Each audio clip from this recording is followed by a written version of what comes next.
ሳደበ የምን ምረት የለውም ቀጥታ ፍርድ ነው የሚፈረድበት ያ ደግሞ ፍርዱ ዳይሬክት ይገደላል ሳይሆን ወይንም ገሎ ያሳያል ስለተሳደበ ይገላል ሳይሆን በቃ ምረት የለውም ማለት እግዚአብሔር ኦሬዲ ገሃነም ነው የሚገባው በቃ ጽጌረዳ ወይ ሰላም ነሽ እንዴት ነው ወንድሜ አላህ አልሐምዱሊላህ ማነው እግዚአብሔር ይመስገን ደህና ነህ ስላገኘሁ በጣም ደስ ብሎኛል ለወጣ ነበር አጋጣሚ እሺ መጨረሻ ላይ የሆነች ንግግር ስትሰማ መሰለኝ አንድ መጣው እሺ ደንቆሮ ብሎ መሳደብ እንደ ትልቅ ኃጢያት ይቆጠራል በእኛ ወቅት ነበር አይደል አዎ እንደዛ ነው አዎ ትክክል ነሽ መጽሐፍ ቅዱስም ላይ ወንድሙን ደንቆሮ ብሎ የተሳደበ የገሃነም ፍርድ ይገባዋል ይላል አይደል ትክክል ነገር ግን ኢየሱስ ክርስቶስ ሰዎችን ደንቆሮ እያለ ይናገራቸው ነበር እናንተ ደንቆሮዎች እያለ ኢየሱስ ክርስቶስ በጣም ብዙ ቦታ ላይ ሰዎችን ሲያናገር እናንተ መምህር ሆይ እያሉ በክብር እየጠሩት እነሱ እናንተ ደንቆሮዎች የእባብ ልጆች የእፉኝት ልጆች እያለ ይናገራቸዋልና ደንቆሮ ማለት ከባድ ኃጢያት ከሆነ ክርስቶስ ኃጢያት ላይ ወጥቷል ማለት ነው ደንቆሮ ያለ ሰው ገሃነም ይገባዋል ከተባለ ክርስቶስ የገሃነም ሊሆን ነው ማለት ነው ራሱ በራሱ ከባድ ብቻ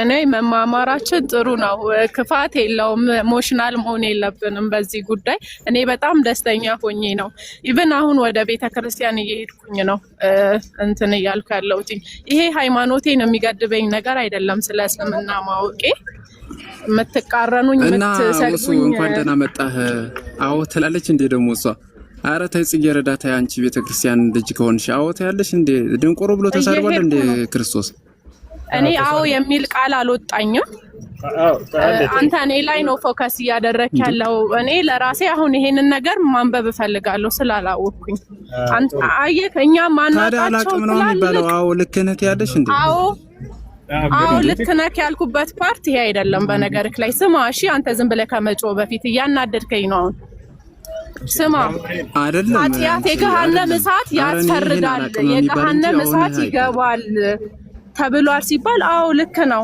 ደንቆሮ ብሎ የተሳደበ የገሃነም ፍርድ ይገባዋል ልክ ነው አንድ ጽጌ አንድ በጣም ያናደደኝ ነው አንድ በቃ ደንቆሮ አይልም ስላለ ደንቆሮ የሚለው አይደለም የበግ ለምድ ለብሰሽማ ቤተክርስቲያናችን እንድታወርጃ አይደለም ያው ተሳሳተችም ዛማኑ ሁሱ ና እስኪ እኔ ጋር አውራና አንተ ወረኔ አዎ ችግር የለም ካንተ ጋር አወራለሁ ኢየሱስ ክርስቶስ ደንቆሮ እያለ ሰዎችን አልተናገረም እያልክ ነው እኔና አንተ ደንቆሮ ብለን እንደምንሳደብ አይነት ነው እንደሱ ደንቆሮ ያለ አንዴ ኢየሱስ ክርስቶስ ደንቆሮ እያለ ሰዎችን አናግሯል ወይንስ አላናገረም ደንቆሮ ብሏል አይደል እሺ ታዲያ እኔና አንተ የምንሳደበውን ሰውን ለማዋረድ አይነት ነው የተጠቀመው እሱ ማርቆስ ወንጌል ምዕራፍ 9 ላይ ያለው ደንቆሮ እያለ ሰዎችን ይናገራል አይናገርም ኢየሱስ አንተ ደንቆሮ ዲዳ መንፈስ ብሎ አጋንንትን ሲገስጽ ነው ያየን በጣም እንጂ ሰውን አይደለም ሰውን ማዋረድ አይደለም ሰውን ሳይሆን አጋንንትን ነው እንደዛ ያለው ማለት ነው አይደል ይሄን ሐሳብ በትክክል በጣም ጥሩ ሰውን እንደሆነ ላሳይህ ነው አሁን ማህር ናክፈትለት ሰዎች ነው እናንተ ደንቆሮች እያለ ይሰድባቸው ክፈትልኝ ችግር የለም ከፍታለና አብሽርና ማህር ምዕራፍ ነበር እኔ ቃሉን እሰጥሃለሁ ተከፍቷል አንድ ዛማን ሚውት አድርግ በቃ ጨርሳል እሺ ምዕራፍ ነገረኝ እሱ ምን ነበር ማኑ ነክታለ አሁን አጋንንትን እንጂ ሰውን አይደለም ብሏል አሁን ላሳይህ ነው ሰዎች እንደሆነ ዮሐንስ ላይ ነበር አይደል እሱ እሺ ሉቃስ ወንጌል ምዕራፍ 11 ቁጥር 40 በጣም ብዙ ቦታ ላይ ነው ማሳየው እሱን አጣለት መጀመሪያ ሉቃስ ወንጌል ምዕራፍ 11 ቁጥር 40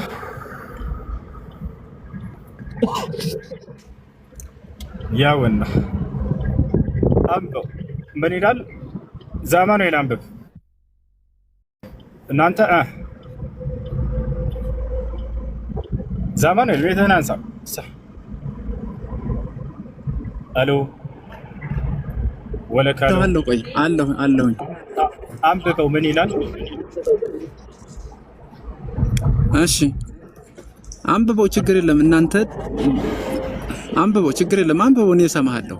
እናንተ ብለህ ጀምረህ ቀጥላት። እናንተ ምን አለኝ? እናንተ እኮ አዳምጠኝ። እናንተ ብለህ ጀምረህ አቋረጥካት። ምን ትላለች? አንብባት ቶሎ በል። እንዴ ምን ችግር አለው? መጽሐፍ ቅዱስ እኮ ነው። ለምን አያምንበትም ብለህ ነው? ትናንትና ለሰውዬ እንዳመጣው የተበረዘ ካመጣህ ነው እንጂ ማልቀበልልህ እኮ። አንብበው ምን ይላል? አንተ ራሱ አንብብልኝ፣ እኔ እሰማሃለሁ። ችግር የለም። እናንተ ብሎ ጀምሮ ደንቆሮ የሚለውን ማንበብ ከበደውና ቆመ። ኢየሱስ ነው አይነ እየተናገረ አይደለም። እንደምንድን ነው አይረበስተሰ እኔ እንደዛ ነገር ችግር የለብኝም ወንድሜ። በቃ አንብብሽ። ያው ጀምረሃል፣ ጨርሰው። እናንተ ምን አለ ኢየሱስ?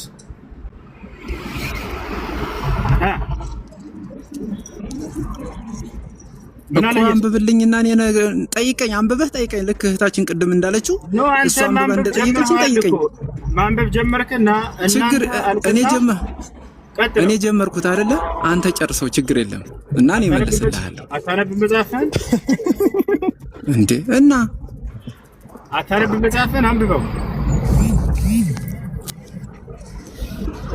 እኔ ጋር ይኸውልህ ኮመንቱ ስላለ ነው። በነገራችን ላይ ኮመንቱ ስላለ እንዴት ብዬ ላጥፋውሽ? ኮመንቱን ኦፍ አድርጉት።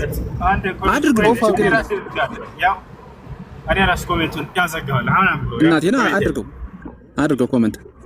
ምን አለ? አዎ እሺ፣ ዝቅ አድርገው፣ ጠጋ አድርግልኝ። እናንተ ደንቆሮች የውጩን ቀጥል። እናንተ ደንቆሮች የውጩን የፈጠረ የውስጡን ደግሞ ወደዚህ የውስጡን ደግሞ አልፈጠረምን? እዚህ ጋር ደንቆሮች እያለ ያለው ኢየሱስ ክርስቶስ ለሰዎች ነው ለአጋንንቶች? ይሄ እኮ እነዚያ ለሰዎች የተነገረው የፈሪሳውያን አካሄድ የገሰጸበት መንፈሳዊ ስለሆነ የሰዎችን ስንል እኮ በሰዎች ላይ ምን አለ? ታው ቆይ ቅድም እንደዛ ያለው ለሰዎች አይደለም። እናንተ ደንቆሮች ያለው አጋንንቶችን ነው። ጀመርክ? አየህ፣ ማይክ ማስፋት ጀመርክ። ለአብራራ ስል በነገራችን ላይ ሁሱ አንድ ነገር ያዘ። አይ ላካሄድ አንድ ነገር ላካሄድ። አንድ አዳምጣት ረብሽ እንጂ ቅድም ምን አለ? ለአጋንንት ነው እናንተ ደንቆሮች ያለው አለ። አሁን ደግሞ ሲያደርገው ለሰው ነው ያለው። በቃ አሁን ማውራት ትችላለህ። ሄድ ቀጥል። ማር ቀጥል። ያላ አውራ። በጣም ጥሩ። እሺ ችግር የለም፣ እኔ እታገሳለሁ። በነገራችን ላይ ሁሱ ማለት ነው ለማወያየት እህታችን ናት፣ በጣም ጎበዝ። አንተ ግን ቶሎ የሆነ ወይ ታወራለህ፣ ጥቅሱ ላይ ታወራለህ። የምታስወጣ ከሆነ አስወጣ። ምንድነው? ምን ችግር አለ? አላስወጣህም፣ በግድህ ታወራለህ። የሰረቀ እምነት አልነካህም፣ ታወራለህ። አብሽ እንዴ ጥቅሱ ላይ አውራ። አሁን ኢየሱስ ክርስቶስ ሰውን ደንቆሮ አላለም ስትል ነበር። አሁን ደግሞ ሰዎችን ነው ደንቆሮ ያለው አለ። ስለዚህ ደንቆሮ ያለ ሰው ወዴት ነው የሚሄደው? በቀጣዩ ዓለም ወደ ገሃነም ነው አይደል? ሰዎችን አላልኩም። በሰዎች ላይ የሚያድረው ክፉ መንፈስ ነው። አዳምጠኝ፣ ይኸውልህ በሰዎች ላይ የሚያድረው አንዳንዴ ማቴዎስ ወንጌል ላይ ያለውን ሲነገር ወደዛኛው ቀየር ታረጋታለህ። እዛኛው ደግሞ የሚገኘው በዚህኛው ቀየር ታረጋታለህ። ዛማኒ አትዋሽ። ለሰዎች አይደለም ብለህ ነው የተከፈተው። ለምን ተዋሻለህ? ወይ አላውቀውም ብለህ ኃጢአት አይደለም። ለሰዎች አይደለም ነው ብለህ ወንዶች ላይ የሚያደርገው ክፉ መንፈስን ነው። ቅድም እንደዛ አላልክም። ቅድም ለሰዎች አይደለም ለሰይጣን ነው ያልከው። ለምን ተዋሻለህ? ትልቅ ሰው ሆነ አትዋሽ። የማታውቀው ከሆነ አላውቅም ብል። እዚህ ጋር ኢየሱስ ክርስቶስ ለሰዎች ነው ደንቆሮ ያላቸው። ኧረ በደንብ ይሄ እኮ ተራ ነው፣ ለኛ ምንም አይደለም። ለፈሪሳውያኑ የተሰጠ ተግሳጽ ነው ወንድሜ። ደንቆሮ ብሏቸዋል አላላቸውም? እኛ አዳምጠኝ፣ እናንተ ደንቆሮች ሲል ሰነፎች መሆናቸውንም ለመግለጽ ነው። ሰነፎች ናቸው። ውጩን የፈጠረው ውስጡን ደግሞ አልፈጠረም ሲላቸው ደንቆሮች ያላቸው። አዳምጠኝ አንዳንዴ ይኸውልህ አንዴ አብራራ ብሎኛል እኮ ንገር አላለህም። ምን ታብራራለህ? አላለም ብለሃል እኮ ጽጌረዳ እንኳን አላለም። የማይለውን ለምን ታያለሽ ስትዋሽባት ነበር። አሁን ይሄ ደንቆሮ ማለት ሰነፍ ነው ብሎ የተረጎመልህን ደግሞ አንድ የቤተክርስቲያን አባት ክፈት።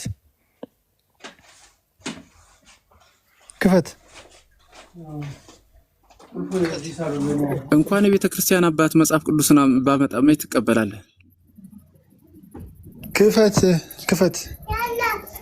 ክፈት። እሺ ይኸውልህ አንዴ ማይክህን ሰር ልንገርህ። እናንተ ደንቆሮች አሁን አንተ ሰዎችን በመልካም ነገር እየሄዱ ያሉትን ተሳድቧልን? አንተ አሁን ለምሳሌ አሁን በቃ የጠየቀን ማስረጃ አምጣ። እሺ እስከዛ ድረስ እንጠብቃለን። ችግር የለም። ብሌን ሰላም፣ እንዴት ነሽ? ብሌን አለሽ? አሎ ብሌን ይሰማል?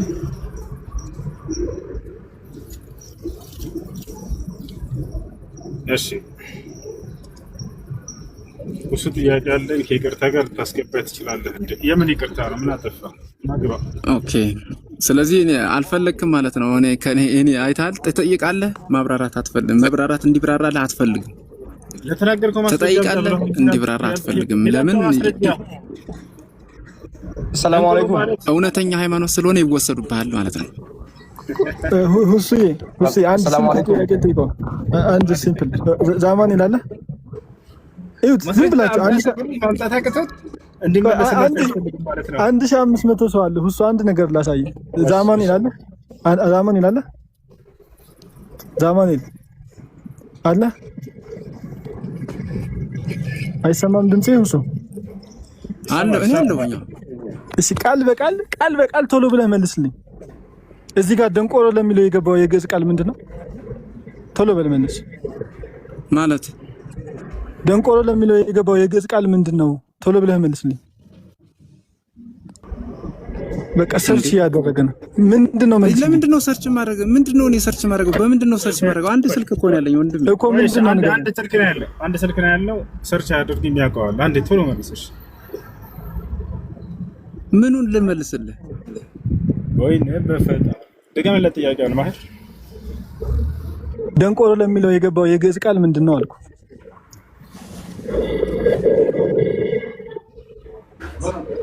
አረ በፈጠረ ቶሎ መልስ። ያውቀውም። እሺ ከላይ ክርስቲያን ካለ ይጠይቅ።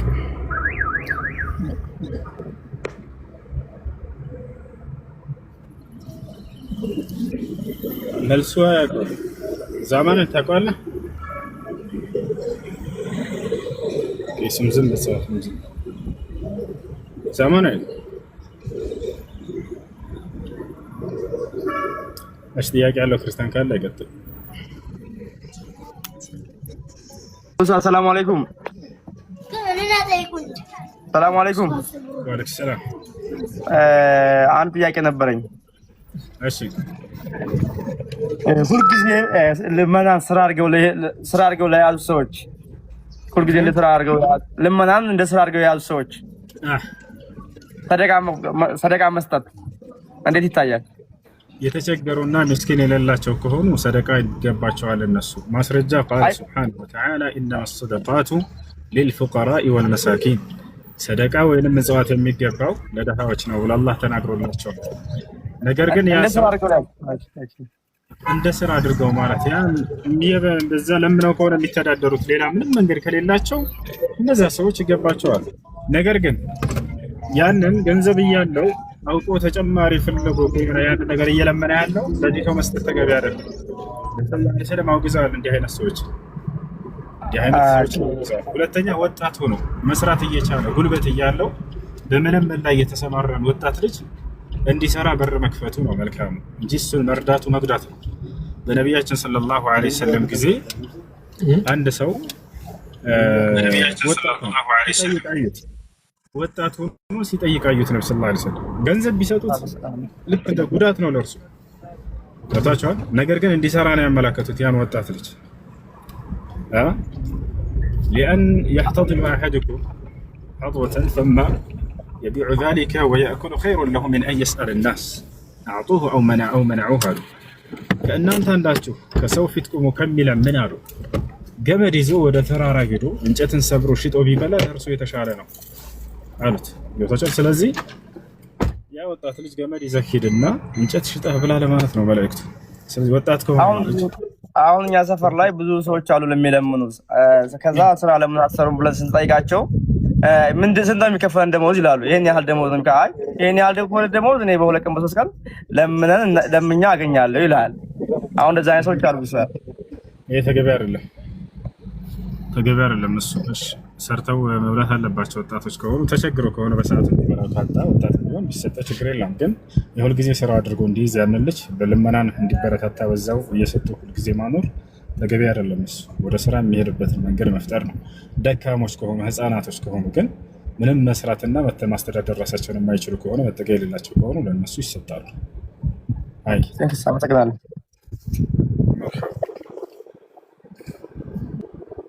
እሺ ብሌን አለሽ? ጥያቄ አለሽ?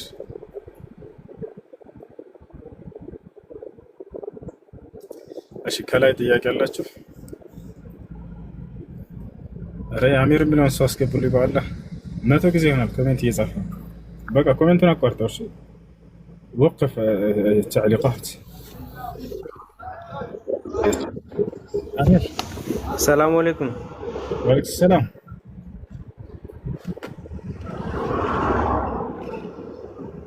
አይሰማም? እሱ ይሰማል ወይ? አይሰማም? አይሰማም። ምንድን ነው? እሺ ቀጣይ ሌላ ጥያቄ ነው። እሱ ላውራ ሁሴን ሰላም አለይኩም። የሆነ ጥያቄ ነበረኝና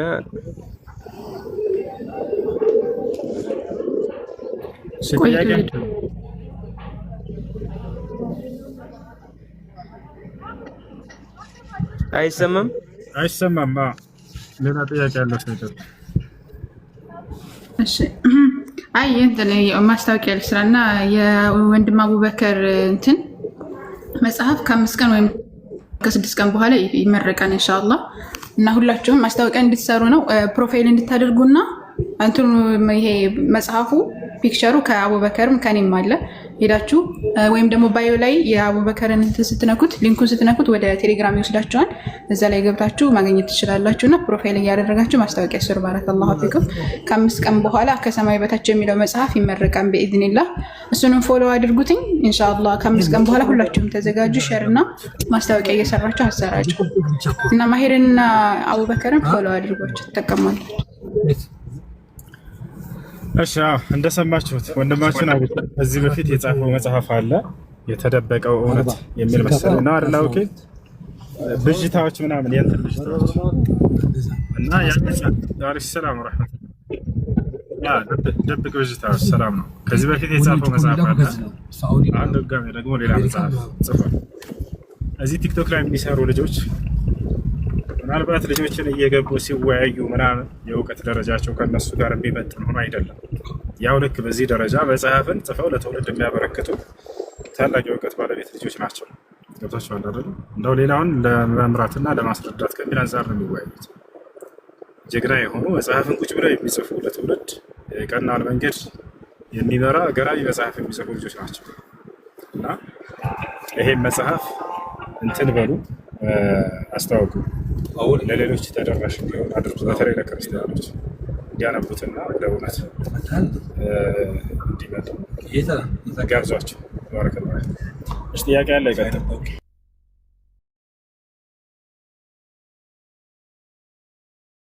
እሺ ጥያቄ ያለ አለ? ከላይ አበባ ጥያቄ ያለሽ? ማን ነው? አባ አረዳ ነው የሚለው። አሎ ይሰማቸዋል? ጥያቄ ያለው ሰው አለ? የለም። እሺ ጥያቄ ከሌላችሁ ከላይ አሳዩ። ጥያቄ አለ? አሰላሙ አለይኩም። ወአለይኩም ሰላም። ጥያቄ አለኝ። ማታ በተኛሁበት በህልም ላይ ዘር ፈሳሽ ከወጣ ጾሜ ይበላሻል? አይበላሽም። ቀንም ላይ ቢወጣም ሳታስበው በህልምህ ከሆነ አይበላሽም። ማታ ከጾም ጋር የሚያያይዘው ነገር የለም አስለን ከመሰረቱ። ነገር ግን ቀን ላይ ራሱ ተኝታችሁ በህልማችሁ የዘር ፈሳሽ ቢወጣ ይህ ጾምን አያበላሽም። ምክንያቱም አስባችሁና ፈልጋችሁት የሆነ ነገር ስላልሆነ ያለ ፍላጎታችሁ ያለ ሀሳባችሁ ነው የወጣው። ነገር ግን በቀን ክፍለ ጊዜ ጾመኛ ሆኖ ሰውየው ከሚስቱ ጋር ቢነካካና ስሜት ቢፈሰው ልክ እንዲሁ ስሜታዊ ነገር አስቦና አሰላስለው በጭንቅላቱ ወይ ስሜትን ቀስቃሽ የሆኑ ነገራቶችን አይቶ አንብቦ በዚያ መንገድ ስሜት ራሱን አነሳስቶ የዘር ፈሳሹ እንዲወጣ ቢያደርግ እዛኔ ጾሙ ይበላሻል። ነገር ግን እንቅልፉን ተኝቶ ሳያስበው ከሆነ እዛኔ ጾሙ አይበላሽም። አይ ሰላም አለይኩም። እሱ አንድ ጥያቄ ነበረኝ። ኡዝሬን መጥቶ ምልክት አሳይቶኝ ከዛ ዛሬ 2 ቀን የለም ማለት መጾም እችላለሁ ወይስ እንዴት ነው? እሺ የሐይድ ከሆነ የሚመጣበት ጊዜያት ያስታውቃል። ምናልባት 7 ቀን ሊሆን ይችላል በተለምዶ ወይ 6 ቀን ሊሆን ይችላል እንጂ እስከዚያ ድረስ ባለው ጊዜ ግን በሁለተኛው ቀን ሊቋረጥ ይችላል። የዛኔ መጾም እንችላለን ወይ? አይቻልም። አልፎ አልፎ በመካከል የሆነ ቅጽበት ስለተከሰተ የመቋረጥ ነገር እንጾማለን ማለት አይደለም። ነገር ግን ያ ቀን 5 ቀን ከሆነ 5 ቀን እስኪያልቅ ድረስ አትጾሙ። እንደዚህ ነው። እሺ በህመም ምክንያት ከሆነስ እየተቋረጠ ያለ ለምሳሌ ወሩን ሙሉ ይመጣባታል ልጅቱ እየተቆራረጠ ምናምን የዛኔ ባቋረጠችበት ጊዜ በመካከል ባሉት ክፍተቶች ሀይዱ ባልመጣበት ጊዜ ትጾማለች። አቡከር ቀጥለው። አይመቸኝም መንገድ ላይ አይደለች። ቀጥሉ ልጆች። ክርስቲያኖች ካላችሁ መጠየቅ ትችላላችሁ። ሰላም አለይኩም። እሺ እሱ አንድ ጥያቄ አለኝ። ሌላ ሰግደን ስንጨርስ ማለት የምናደርገው ዱዓ አለ ከማሰላመታችን በፊት እና ሱና ላይ እነሱ እንጠቀማለን ወይስ ፈርድ ላይ ብቻ ነው? ይቻላል። በሱና ላይ ብታደርጉ ዱዓ ችግር የለም። ሱና ላይ ቢሆን ችግር የለውም ማለት ነው። እኛም ላይ ሆነ ዱዓ ብታደርጉ ችግር የለም። ይከራከሩ። እሺ በቃ ስለዚህ እንትኑ የሀይዱ መጾም አልችልም ማለት ትናንት ምልክት ታሳየኝ ይሄው እስካሁን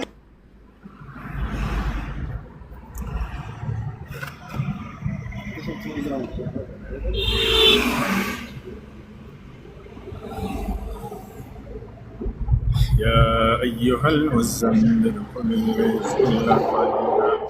እሺ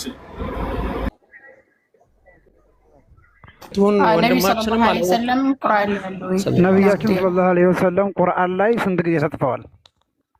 ሰለላሁ ዐለይሂ ወሰለም በስም ደረጃ ነብዩ መሐመድ ሰለላሁ ዐለይሂ ወሰለም 4 ጊዜ ነው የተገለጹት። አላህ Subhanahu Wa Ta'ala ግን ሙጀረድ በሆነው ስማቸው ነብዩን አይገልጻቸውም ብዙ ጊዜ ማለት ነው። ምክንያቱም በቀደሙት መጽሐፍት ላይ ነብዩ መሐመድ ሰለላሁ ዐለይሂ ወሰለም በአለ ታሪፍ ወይም ደግሞ በዲፋይናይት አርቲክል ብለን በመንጠራው ተገልጿል። the prophet or prophetess ምናምን ተብለው ማለት ነው። ወይም ደግሞ ነብዩ አይደለም ነብዩ ስፔሲፊክ ነብይ ማለት ነው። ስለዚህ ተመልክተህ ከሆነ አላህ ምንድነው የሚለው? ያ አዩሀ ነብይ አንተ ነብይ ሆይ ያ አዩሀ ነብዩ ኢና አህለልና ለክ ያ አዩሀ ነብዩ እንደዚህ ያ አዩሀ ነብዩ እንደዚህ ማካነ ነብይ ወለዚነ አመኑ معه እያለ ነው አብዛኛው የሚጠቅሰው። ከዛ ውጪ ግን በስም ደረጃ ሙሐመዱን ረሱሉላህ ማካነ ሙሐመዱን አባ አሐድ ሚን ሪጃሊኩም እንደዚህ የሚሉ ወደ 4 ቦታዎች አሉ አህመድን ጨምሮ ማለት ነው። ሰለላሁ ዐለይሂ ወሰለም ነብያችን ሰለላሁ ዐለይሂ ወሰለም ለዓለም ህዝብ ላይ የተላኩት ሌሎቹ ነብይስ? ነቢያቶች በመሰረቱ አስሉ ነቢያቶች ለቀያቸው ነው የሚላኩት አስሉ ማለት ነው። ወይም በአካባቢያቸው ላሉ ሰዎች ነው የሚላኩት። አላህ Subhanahu Wa Ta'ala ነቢያትን በህዝቦቻቸው ቋንቋ ነው የላክነው ብሎ ነው የሚያስቀምጠው። በህዝቦች ቋንቋ ነው የተላኩት እያንዳንዱ ነብዩ ዒሳ ያ በኒ እስራኤል ነው ያለው ኢኒ ረሱሉላህ እናንተ በኒ እስራኤሎች እኔ አላህ መልእክተኛ ነኝ ወደ እናንተ የተላኩኝ አላህ መልእክተኛ ነኝ ብሎ ነው የተናገረው ሱረቱል ማኢዳ ላይ። ነብዩ ሙሳ በተመሳሳይ ሌሎችም ለየሀገራቸው ለየቦታቸው ነው የተላኩት። ነብዩ መሐመድ ሰለላሁ ዐለይሂ ወሰለም መጀመሪያ ላይ የተላኩት የነበረው ለቀያቸው ነው። በሁለት አይነት እንትን ነው ያለው። መጀመሪያ ላይ ማለት ነው እሳቸው ሲናገሩ ምን አሉ? ኢኒ ኡርሲልቱ ኢለይኩም ኻሰተን ወኢለ ናሲ ዓማ እኔ ለእናንተ ስፔሲፊክሊ ለእናንተ ተልኬያለሁ ለቁረይሾች ማለት ነው። ዓማ ደግሞ ለዓለም ህዝቦች በሙሉ ተልኬያለሁ አሉ ማለት ነው። ስለዚህ የመጨረሻ ፋይናል ሚሴጅ ስለሆነ ወይም ደግሞ የመጨረሻ መልእክት ስለሆነ ይዘው የመጡት አላህ Subhanahu Wa Ta'ala መልእክታቸው እስከ መጨረሻ ድረስ የሚቆይ ለዓለም ብርሃን የሚሆን አድርጎ ላካቸው ማለት ነው። ወማ አርሰልናከ ኢላ ረሕመተን ሊልዓለሚን አላቸው ሲዘጋው። ለዓለማት እዝነት እንጂ አላክንህም ብሎ ነው ያስቀመጠው አላህ ሱብሓነሁ ወተዓላ። እዚህ ጋር ሰዎች ጥያቄ ይጠይቃሉ። እንዴ ነቢያትን አላህ ሱብሓነሁ ወተዓላ በሀገራቸው ቋንቋ ነው ምልካቸው ብሎ ተናግሯል። ተፈላሰፈው ላይ ያስቀምጣል። ጅምህት በተቻለ መጠን እነዛ አካላቶች ሐራም ነገር እንዳያረጉበት ትጣር። ያለ በዚያማ እንደዚህ ከሄደን እኮ ችግር ነው። ለምሳሌ አንተ የምከፍለው ብር እኮ እኔ ጋር መጥቶ እኔ ሐራም ሊሰራበት እኮ ይችላል አይደለም እንዴ? እኔ የምከፍለው ብር የሆነ ሰው ጋር መጥቶ ሐራም ሊሰራበት ይችላል። ይሄ የኛ ታካል የለን ነገር ነው። በቃ ረበና لا تؤاخذنا إن نسينا وأخطأنا ربنا ولا تحمل علينا إصرا كما حملته على الذين من قبلنا ربنا ولا تحملنا ما لا طاقة لنا به طاقة የሌለን ነገር ላይ ከአቅማችን በላይ የሆነ ነገር ላይ ጌታችን አላህ አትያዝብን። وكما جاء في الحديث قال الله قد قبلت ተቀብያለሁ ለአላህ ራሱ ማለት ነው። ስለዚህ ከዛ አንፃር ነው እንትን የምንለው ይሄን ያህል ፈርዘር ሞር መሄድ አስፈላጊ አይደለም ነው። የእስልምና ትዕዛዞች ኢነል ሐላለ በይን ወኢነል ሐራመ በይን፣ ሐላል ግልጽ ነው፣ ሐራምም ግልጽ ነው። በእነሱ መካከል ሙሽተቢህ የሆኑ ሙተሻቢህ የሆኑ ነገራቶች አሉ። እነዛን ነገራቶች ገርበብ ያለ ከነዛ አካል ነገራቶች ዞር ያለ አካል ሃይማኖቱን ጠበቀ፣ ክብሩን ጠበቀ። እዛ ላይ ግን የወደቀ ያው ተበላ ማለት ነው። ስለዚህ እንደዛ ነው። خير ان شاء الله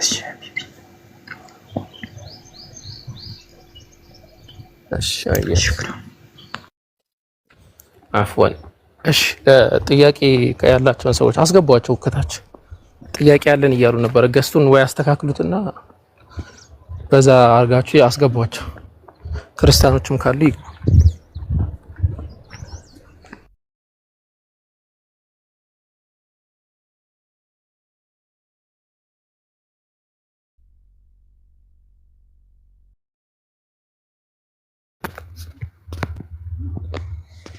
ኢንሻአላህ የጠየቃችሁ ሰዎች ላልጠየቁ ሰዎች ቦታ ልቀቁላቸው። ሰላም አለይኩም ወአለይኩም ሰላም ወራህመቱላሂ ወበረካቱ። እሺ ኡስታዝ፣ አንድ ሴት ልጅ ሀይድ በምትሆንበት ሰዓት ከ7 ቀን በኋላ ካለፈ ማለት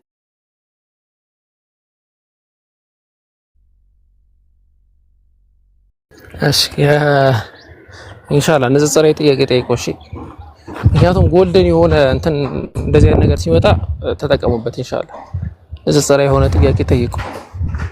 ሴቶች ደግሞ አንድ ሴት ስለ አቡ ሃይደር ከዚህ በፊት የተናገረው ነገር ነበረ። አንድ ሴት ስለ ሐይድ ሕክም መጠየቋ በጣም አሳፋሪ የሆነ ነገር ነው ብሎ ነበር። ሰዎች ከአውዱ ነጥለው ተረድተውታል የተናገረው ነገር፣ ግን እንደ ሐቂቃው በጣም ትክክለኛ የሆነ ነገር ነው። ምክንያቱም በጣም በቃ ለነሱ ወሳኝ የሆነ ነገር ነው ሕክሙን ማወቅ ማለት ነው። በትንሽ ኪታብ ያንን እንትን ማለት ይችላል። በትንሽ ኪታብ ነው ኢብኑ ዑሰይሚን ረሂመሁላህ ተዓላ ሪሳላ አላቸው ለሴቶች ብቻ ለሂጃብ ለምናምን ለያንዳንዱ እነዛ በመቅራት ብቻ ብዙ ሕክምን ማወቅ ትችላላችሁ። ትናንሽ የፍቅህ ኪታቦች ሸፊዒ መዝሀብ ላይ ያለ ትንሽ የፍቅህ ኪታብ ሰፊና ስም ብቀሩ አህካም الحيض ምን ያህል እንደሆነ እዛ ጋር አለ። ተንቢሃት የመሳሰሉ እነዚህ ትናንሽ ኪታቦችን መማር እና እንደዛ አድርጎ አይ ቲንክ እሺ ንጽጽር ጥያቄ ካላችሁ መቀጠል ትችላላችሁ። ሰላም አለይኩም። ወአለይኩም ሰላም ወራህመቱላሂ ወበረካቱ። እንዴት ናችሁ? አልሐምዱሊላህ አልሐምዱሊላህ። የሆነ አንድ ጥያቄ ነበረኝ ስለ ጾም። እሺ እንትን ያምና ቀዳ ነበረበት። እሺ እና እሱ ሳይጨርሰው ደግሞ ይሄኛው ጾም መጣ።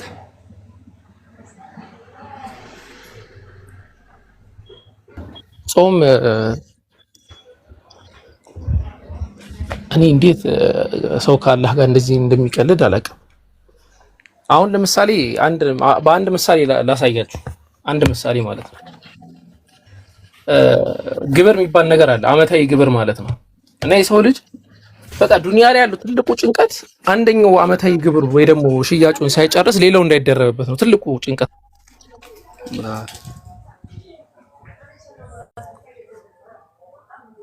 እንዴት ነው እሺ አላህ Subhanahu Wa Ta'ala ያዘዘህን ብድር ሳትጨርስ ወደ ቀጣዩ መጣ? አንድ አመት ሙሉ ያለምን ምክንያት ነው።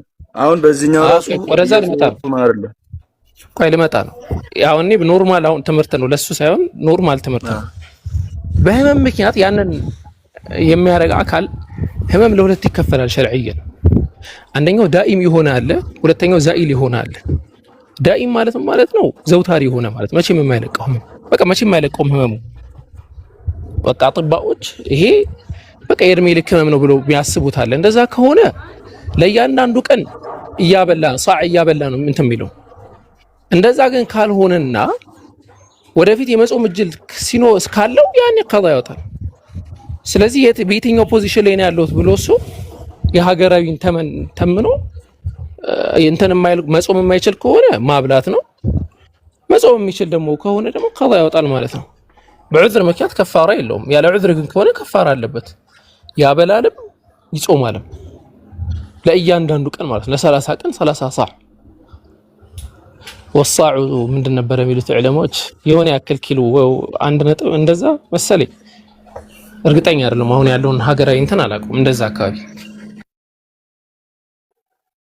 እና በዚህኛው አሁን ገና እየጾመ አይደለም እና ቀጣይ ሲያልቅ አንድ ላይ መጾም ይችላል ከአምናው ጋር አንተን ሚል ከሆነ ዛኢል የሆነ ከሆነ ቅድም እንዳልኩ የሚቆይ ከሆነ ምንድነው የሚለቀው ከሆነ የሚቆይ አይደለም። የሆነ ሰርጀሪ ላይ ነው የሆነ መድኃኒት ቀን እየወሰደ ስለሆነ ችግር የለውም። አላህ አያፊ አድርገው ሲደርስ እንትን ይላል።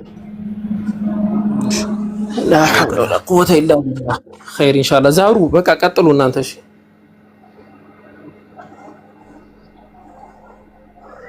ዛማኑኤልን አስገቡልኝ አንዴ። ና ዛማኑኤል ኦኬ ገብቶ ነበር ቅድም።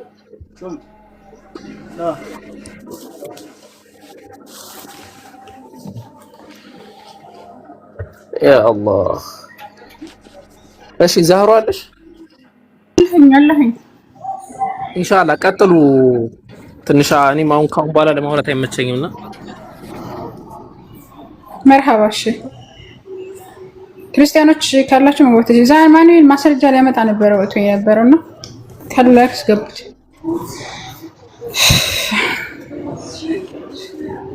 ጥያቄ ያላችሁ ክርስቲያኖች?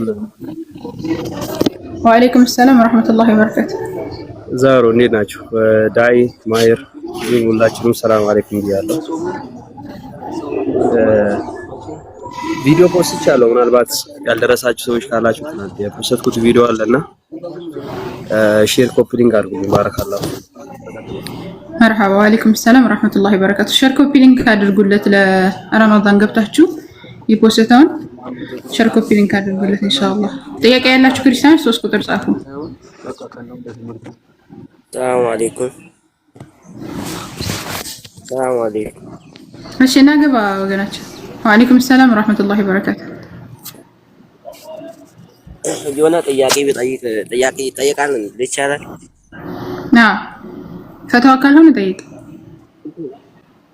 የሆነ በረመዳን ውስጥ አሁን አንድ ስኳር በሽታ ያለበት ሰው መጾም ይችላል? ፈተዋ ነው ይሄ። ፈተዋ ስለሆነ እንትን መሸይኾችን ጠይቁ። እሺ እኛ ተማሪዎች ስለሆነ መሸይኾችን ጠይቁ። እሺ አዲስ ነው የከፈኩት የመጀመሪያው ተደልቶኝ ነበር።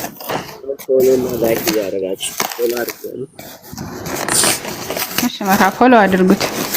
ረመዳን እንትን ስለ ፖስታ ቪዲዮ ሪፖስት አድርጉለት። እሺ ጥያቄ ያለው ካለ መቀጠል ይችላል።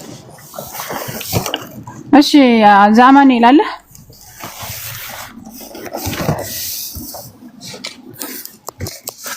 ዛማኑኤል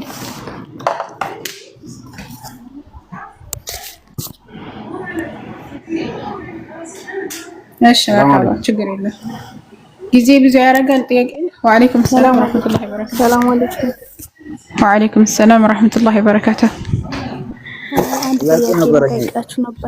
እሺ ሐባ አንዳችሁ ጠይቅ ወንድሜ። እሱ ቀድሞ ስለገባ እሱ ጠይቅና ከዛ ትቀጥያለሽ። ሀቢበቲ ቀጥል ወንድሜ። ከመጽሐፍ ቅዱስ ላይ ነው ጥያቄ ያለኝ። እሺ ኢየሱስ ክርስቶስ መጽሐፍ ቅዱስ ላይ እኔ ለእስራኤል ለጠፉት በጎች ብቻ ነው የተላኩት ብሎ ኤክሰፕሽናል በሆነ መልኩ አስቀምጦ እነሱ ግን ለዓለም ነው የተላከው ይላሉ። አሁን እዚህ ጋር ማስረጃቸው ምንድን ነው? ለዓለም ነው የተላከው ብለው የሚናገሩበት ጥቅስ ለምሳሌ ለዓለም ምንድነው ዓለሙን እንደወዷልና ወደ ዓለም ሄዶ ወንጌልን ስበከው እንደዚህ አይነት ነገራቶችን ስለተናገረ ነው። ግን ዓለም የሚለው ነገር በባይብል ለሁለት ነገር ይውላል። አንድ ኻስ ለእስራኤል ብቻ የሚውልበት ሁኔታ አለ። ሁሉም የሚለውና ዓለም የሚለው በሁለት መንገድ ነው የሚፈታው ባይብል ላይ። አንድ ሁሉንም የሚለው ሁሉንም እንደዚሁም ዘላለም የሚለው ሁሉም የሚለው በተጨማሪ ደግሞ ዓለም የሚለው ለሁለት ነገራቶች ነው የሚለው። ለምሳሌ ዓለም የሚለው ረጅም ጊዜ ማነው ዘላለም የሚለው ረጅም ጊዜትን ለማመልከት ይመጣል። ሁሉም የሚለው እንደዚሁ የተወሰኑ ሰዎችን ለማመልከት ይመጣል። ዓለም የሚለውን በተመሳሳይ እስራኤላውያንን ኻስ አድርጎ ሊመጣ ይችላል እና ያንን ይዘው እነሱ ለዓለም ነው ይላሉ። ግን ኢየሱስ እዛ ላይ አፍርሶታል። ምንድነው ያለው? አንደኛ ለነዚህ ለተላኩት ብቻ ነው የተላኩት ብሏል። ለነዚህ ለጠፉት በጎች ለእስራኤላውያን ብቻ ነው የተላኩት ብሏል። እንደገና ደግሞ እስቲል ከእስራኤል በጎች ራሱ ለጠፉት ብቻ እንደሆነ ነው የሚያስቀምጠው። ለጠፉት በጎች አንተ እንደውም ምንድነው የሚለው? ለኃጢአተኛ ሳይሆን ማነው ለጻድቃን ሳይሆን ለኃጢአተኛ ነው የመጣሁት ራሱ እያለ ጻድቃንን ራሱ ሊጠራ ሳይሆን ኃጢአተኛን ሊጠራ እንደመጣ ራሱ የሚናገርበት ሁኔታ አለ። ስለዚህ ኢየሱስ ኻሰተን የተላከው ለማን ነው ሲባል ለእስራኤላውያን ነው። ከእስራኤል በጎች በቀር አልተላኩም ካለ ለእስራኤል ብቻ ነው የተላከው። ክርስቲያኖች ለዓለም ነው የሚሉት ያለ ማስረጃ ነው ማለት ነው። ኦኬ። እና እግዚአብሔር እውነተኛ ሚዛናዊ የሆነ አምላክ ነው ብለው ነው የሚያስቡትና ማለት ነው። ሚዛናዊ ፍርዱ የማያዳላ ከሆነ ወደ አህዛብ ሰዎች እንዳይሄዱ ለምን ከለከላችሁ ሐዋርያት? ወደ አህዛብ እንዳትሄዱ ብላችኋል። ወደ እስራኤል ብቻ እንዲሄዱ ያዘዘበት ሁኔታ አለ። ግን በኋላ ላይ መጀመሪያ አካባቢ ነው እንጂ በኋላ ላይ ልኳቸዋል ብለው ያምናሉ ክርስቲያኖች። በኋላ ላይ የተላከው ጳውሎስ ነው። ጳውሎስ ደግሞ በሰዓቱ እንደውም ክርስቲያኖችን ከሚያሳዳቸው ውስጥ አንዱ ነው። አሁን ኢየሱስ ለብዙ ዘመናት ለብዙ ዓመታት በሚሰብክበት ሰዓት ጳውሎስ ሐዋርያቶቹም አልነበረም። እንደውም እነሱን ከሚያሳዳቸው ነበርና የሆነ ሰዓት እንደውም ራእይ ተገለጠልኝ ብሎ ነው ያን ነገር ያመጣው። እኔ አሁን እዚህ ላይ ጳውሎስ ራሱ አላጭበረበራቸውም ወይ?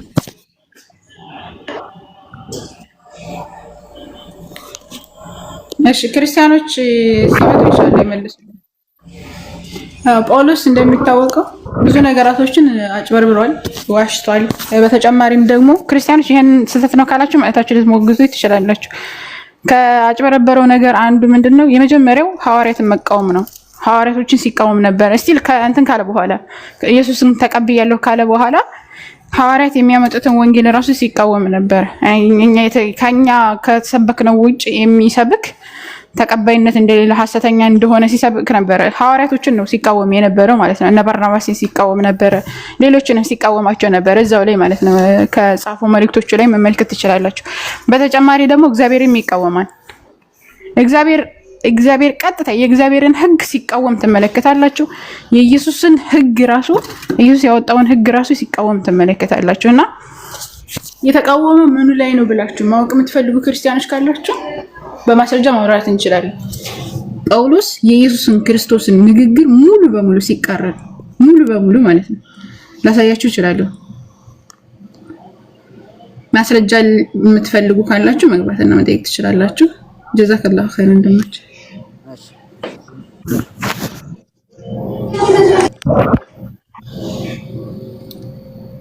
እሺ። ጥያቄ ጊዜ ያለ ጊዜ ብዙ ያረጋል ምናምን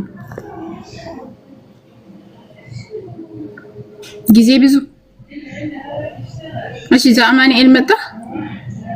ጥያቄ ያላችሁ ክርስቲያኖች መጥቻለሁ ግን ከክርስቲያኖች ማለትም በእኛ አስተምህሮ ላይ አንቺ መልስ መስጠት ተገቢ ነው። እኔ አሁን ባንቺ ይሄ ነው እንዲህ ነው ብዬ ይሆናል ስታወራ ጥሩ እንደምትወድ አይደለም። በእርግጥ አዎ በሐሰት ወደ እናንተ ለመውሰድ ነው አውቃለሁ። እሱ ነው በሐሰት ተናግሮ ያንን እምነት በመጀመሪያ በመጀመሪያ ያወራው ሐሳቡን የተናገርኩት ንግግር ስህተት ከሆነ ሐሳቤን ሞግት። ሲቀጥል ደግሞ እሱ ያወራው ሙስሊም ነው ያነበበውን ነገር ነው ያወራው። እኔ ደግሞ ከዛ ላይ ካነሳው ሐሳብ ላይ ሐሳብ ሰጠሁት። ለዛና ሐሳብ መስጠት ደግሞ ምንም ችግር የለም። ሐሳቤ ላይ ሐሳቤ ስህተት ካለበት ስህተት ነው ብለህ መሞግት ነው እንጂ ያለብን የመቃወም የለብህም። ስህተት ካለው ሐሳቤን ሞግት።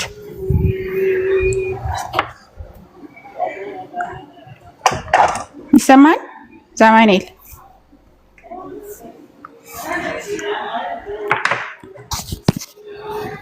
አስወጣችሁት ነው ራሱ ወጥቶ ነው አታስወጡ አድሚኖች እኔ ራሴ አስወጣለሁ ስህተት ከሆነ ሰላም አለይኩም አስወጣችሁ ከሆነ ማለት ነው ወአለይኩም ሰላም ወራህመቱላሂ ወበረካቱ አይሰማም ነበር ቀደም ስልክ የመስመር ነው ነበር እኔ መልሽ አምና ጾም አላ ትንሽ አለ እስከ 9 ቀን አሞኝ ምናምን አላስኩም ነበር ማለት ነው ግን ዘንድሮ ሀቢበቲ ግን እኛ እንትን ፎቶ እየመለስን ስላልሆነ ሁሴን ሲመጣ ይመልስልሻል እኛ አሁን ፎቶ እየመለስን አይደለም እሺ ባረከላሁ ፊክ እሺ ክርስቲያኑ ወገኖቻችን ካላችሁ 3 ቁጥር ጻፉና መግባት ትችላላችሁ ያልገባችሁን ነገር መጠየቅ ትችላላችሁ ሐሳባችንን ሞግቱ እሺ ሐሳቡ ይሄ ነገር ትክክል አይደለም ይሄ ነገር ተሳስታችኋል የምትሉ ከሆነ ሐሳቡን ሞግቱ ከዛ ውጪ የሆነ እንደዚህ አድርጋችሁ በዚህ ወጥታችሁ በዛ ቀንታችሁ በዚህ ተመልሳችሁ ምንም ጥቅም የለውም እንደዚህ ማውራቱ ጥቅም አልባው ነው ሰራ እሺ ኤቢሲ ያለ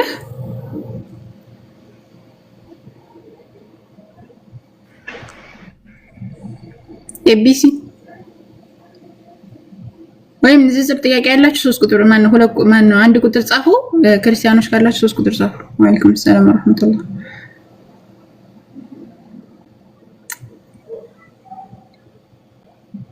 እሺ ኤን ጥያቄ ያለሽ ኤን ነኝ ጥያቄ ከሌላችሁ አትገቡ ባረከላሁ ፊኩም ነገ ጥያቄ ያለሽ ነገ የተሻለ ይሆናል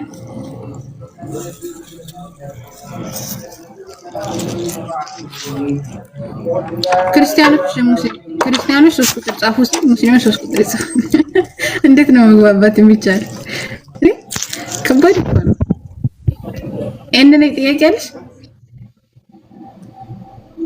الله مستعان ምታችሁ ግን ማቲ ክርስቲያኖች ላይ ያልኩት ፌስል 3 ቁጥር እየጻፈ ነው ክርስቲያኖች ክርስቲያን ናችሁ እናንተ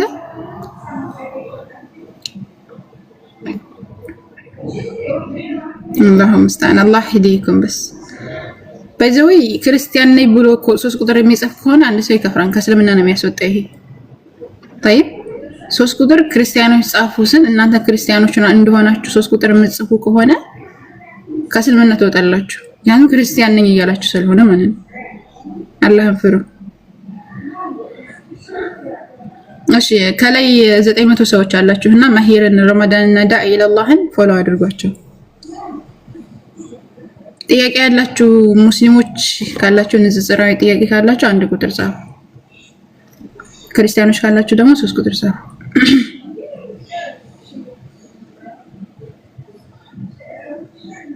الله يهديك رمضان በደም ሳናስበው ያው 10 ቀን ሆነ ነው ረበል ከአባስ በጣም ነው እኔ የደነገጥኩት 10 ቀን ሆነን ሳናስበው ማለት ነውና በደንብ የምንጠቀምበት መልካም ነው እሺ ጥያቄ ያለ ስላላችሁ ስትገቡ ግን አትጠይቁም ምን እናደርግ እሺ ጥያቄ አለኝ እሺ ጠይቂ ሀቢበት መዲና እኔ ጥያቄ ንጽጽር ምናምን አይደለም ግን ስለ ኒካህ ምናምን ነው መጠየቅ የምፈልገው ጭራሽ አዎ እሺ እኔ ቆንጆ እንትና ሲመጣ ሁሴን ሲመጣ ትጠይቂያለሽ ባረከላሁ ፊክ ከባድ ነው እሺ ጥያቄ ያለው አለ ጥያቄ ያላችሁ ጻፉ 3 ቁጥር ክርስቲያኖች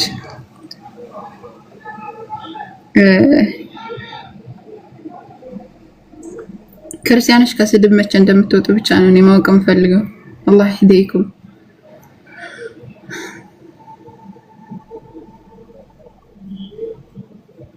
እሺ ጥያቄ ያለው ካለ ነዝራዊ ጥያቄ አንድ ቁጥር ይጻፍ።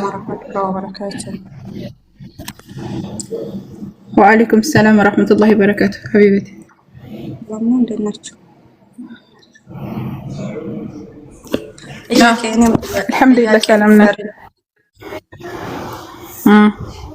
ጠይቄ ፎቶይሳ እንትን ይላል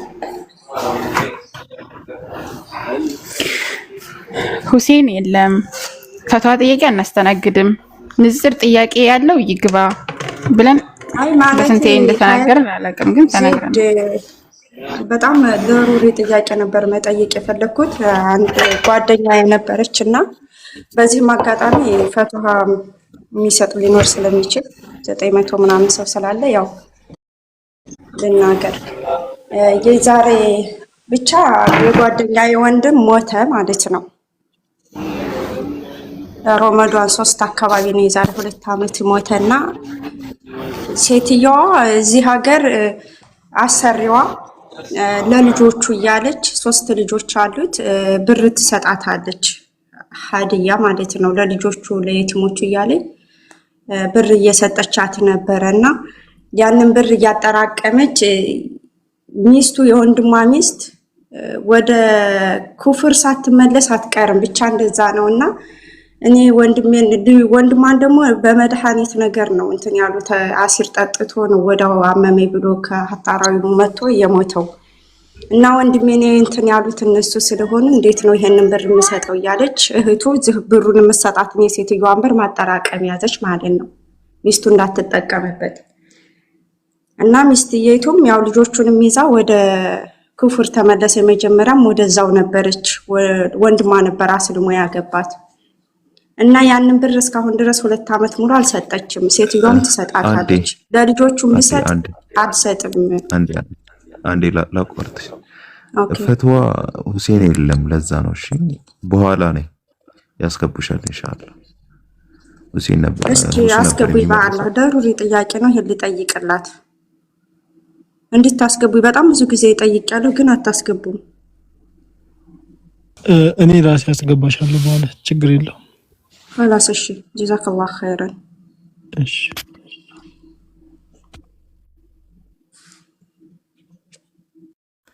በጣም ረጅም ነው ደግሞ።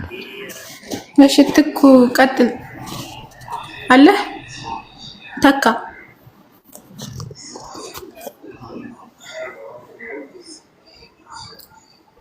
ተካ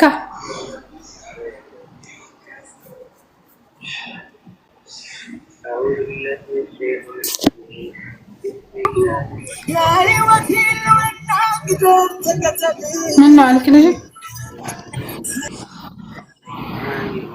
ተካ ከሙዚቃ ራቅ በልና ጥያቄ ካለህ ጠይቅ፣ ወይም ደግሞ እኛ እንጠይቅህ።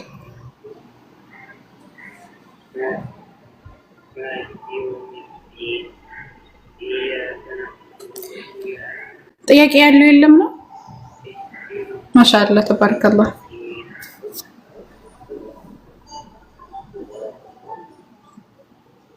ተካ አለ ተካ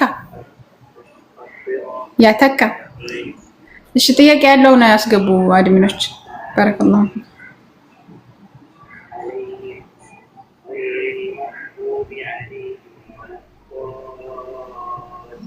ምን ነው ኦኬ ደበለ የሚገቡ እኮ ነው ግራ የሚገባኝ።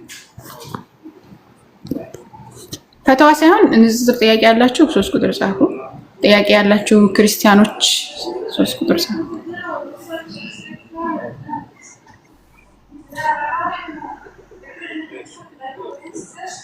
እሺ አሁን የገባው ጥያቄ አለ? እርጎ ነው። ሰላም አለይኩም ወራህመቱላሂ ወበረካቱ። ወአለይኩም ሰላም ወራህመቱላሂ ወበረካቱ። ሰላት ሲቆም ጊዜ ሲጋራ በእጅ መያዝ ትንሽ ይፈቀዳል። አስባር ምናምን ይሰገር ከማ ግን አራ ሰላት ጊዜ ጨረሻ ማለት ነው። ምን አልክ? ለሰላት ውዱ ጨርሼ በኋላ ኢቃማ አላርክም፣ ግን ሲጋራ መያዝ ይፈቀዳል። ምን አለ? እኔ ያኔ አልገባኝም። አውሩድ ስማ በኋላ የጠየቀው ጥያቄ ሰምቼዋለሁ። አውሩድ ምናልባት ጥያቄው ማለት ውዱ አድርጌ ጨርሼ ኢቃማ አላልኩም። በዛን ሰዓት ውዱ ፈጽሜ ጨርሻለሁ እና ሲጋራ በእጄ መያዝ ይፈቀድልኛል ወይ ይቻላል ወይ እንደማለት መሰለኝ። አዎ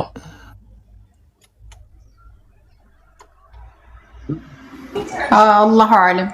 ዳይ ካለ መልስ። ኧረ አላሁ አለም አላሁ አለም። ግን ይሄ ልብ የሚጎዳ ነገር ስለሆነ ባትይዝ የተሻለ ነው። የሚጎዳ ነገር ስለሆነ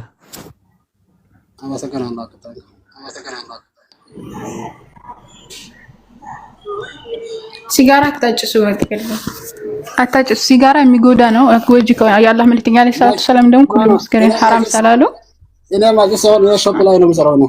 ገብቶኛል። የነጅሳን አይነጅስም ነው ጥያቄ። ጥያቄው ይመስለኛል ነጋዴ ነው መሰለኝ፣ ያው ይሸጠዋል መሰለኝ። ውዱ አድርጌ ቆሜ ለሰላት ቆሜ ያው ሰው ሲመጣ እንዴት ነው ቢዙ ይጠፋል እኮ መሸጥም አይቻልም። መሸጥም ሆነ መግዛትም ሆነ አይቻልም፣ ሐራም የሆኑ ነገራቶች።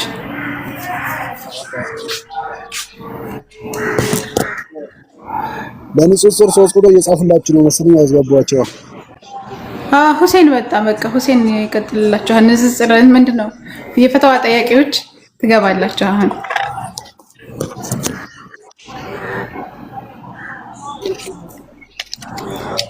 ሁሴን ተመለስክ? ረመዳን ፖስት አድርጓን እንትን ምንድነው ቪዲዮ ፖስት ቻለው ሪፖስት አድርጉልኝ ብሏልና ሪፖስት አድርጉልኝ። ዳይንና ማሄርን ረመዳን ፎሎ አድርጓቸው። በተረፈ ሁሴን መጥቶ እንቀጥል።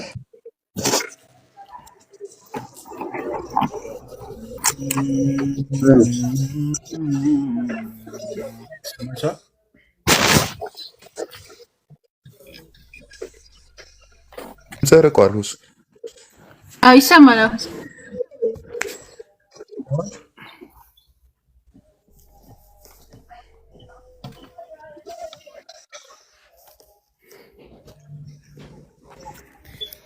أعوذ بالله من الشيطان الرجيم بسم الله الرحمن الرحيم ألف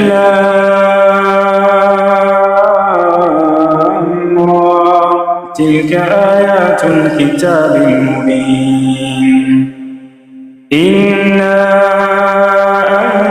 أنزلناه قرآنا عربيا لعلكم تعقلون نحن نقص عليك أحسن القصص بما أوحينا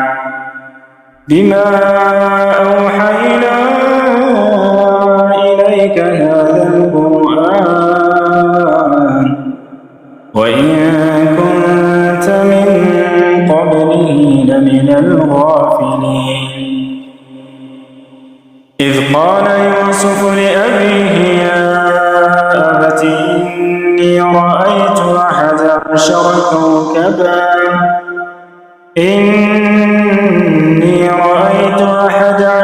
كوكبا والشمس والقمر رأيتهم لي ساجدين قال يا بني لا تقصص رؤياك على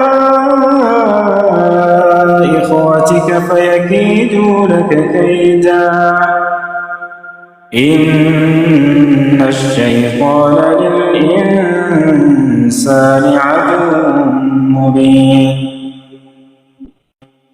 وكذلك يجتبيك ربك ويعلمك من تأويل الأحاديث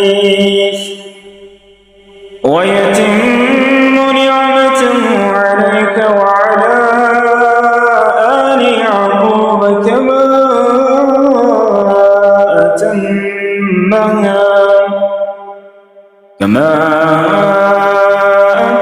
أتمها على أبويك من قبل إبراهيم وإسحاق إن ربك عليم حكيم لقد كان في يوسف وإخوته آيات للسائلين إذ قالوا ليوسف وأخوه أحب إلى أبينا منا ونحن عصبة إن أبانا لفي ضلال مبين واقتلوا يوسف أو اطرحوه أرضا يخل لكم وجه أبيكم وتكونوا من بعده قوما صالحين قال قائل منهم لا تقتلوا يوسف وألقوه في غيابة الجب يلتقطه بعض السيارة إن كنتم فاعلين قالوا يا أبانا ما لك لا تأمنا على يوسف وإنا له لناصحون أرسله معنا غدا يرتع ويلعب وإنا له لحافظون قال إني ليحزنني أن تذهبوا به وأخاف أن يأكله الذئب وأنتم عنه غافلون قالوا لئن أكله الذئب ونحن عصبة إنا إذا لخاسرون فلما ذهبوا به وأجمعوا أن يجعلوه في غيابة الجب وأوحينا إليه لتنبئنهم بأمرهم هذا وهم لا يشعرون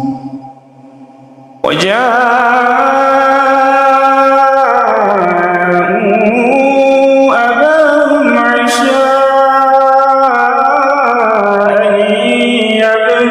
يبكون قالوا يا أبانا إنا ذهبنا نستبق وتركنا يوسف عند متاعنا فأكله الذئب وما أنت بمؤمن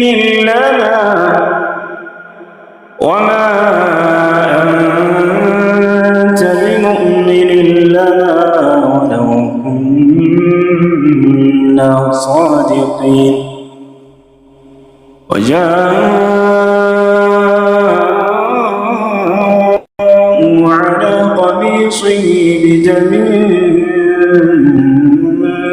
كذب قال من سولت لكم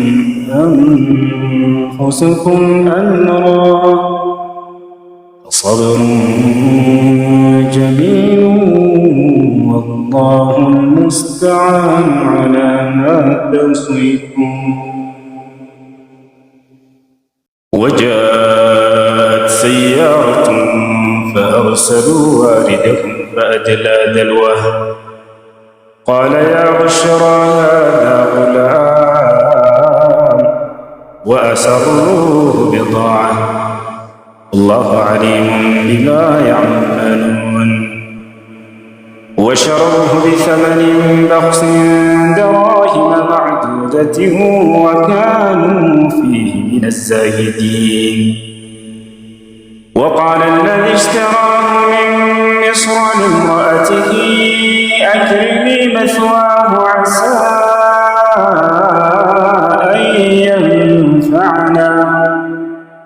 عسى أن ينفعنا أو نتخذه ولدا وكذلك مكنا ليوسف في الأرض ولنعلمه من تأويل الأحاديث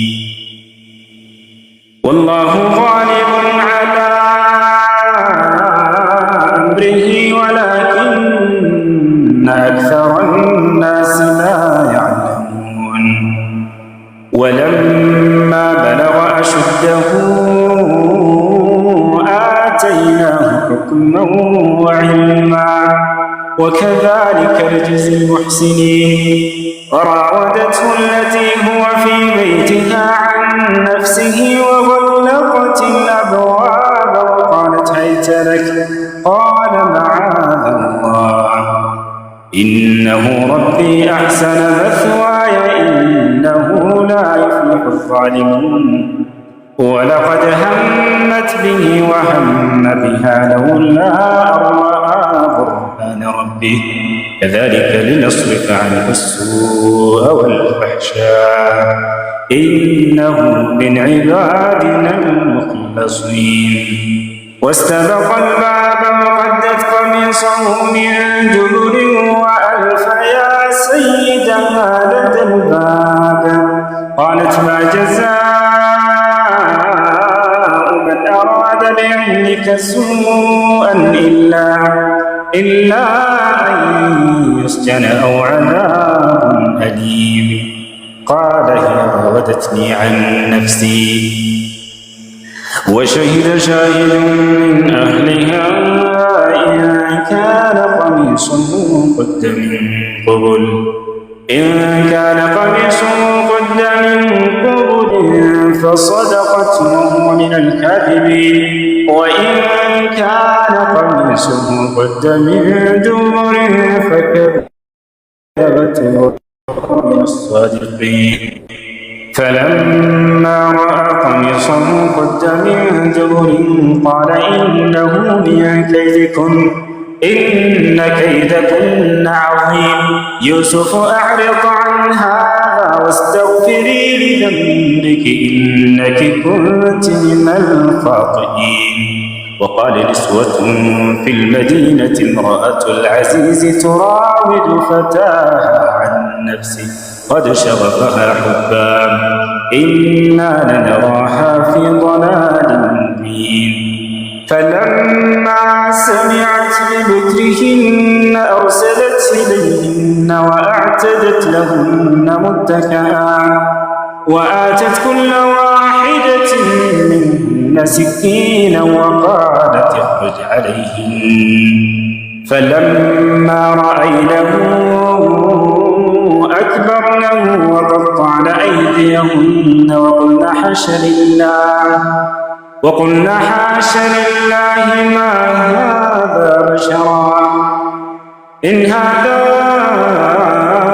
إلا ملك كريم قالت فذلكن الذي لمتنني فيه ولقد راودته عن نفسه فاستعصم ولئن لم يفعل ما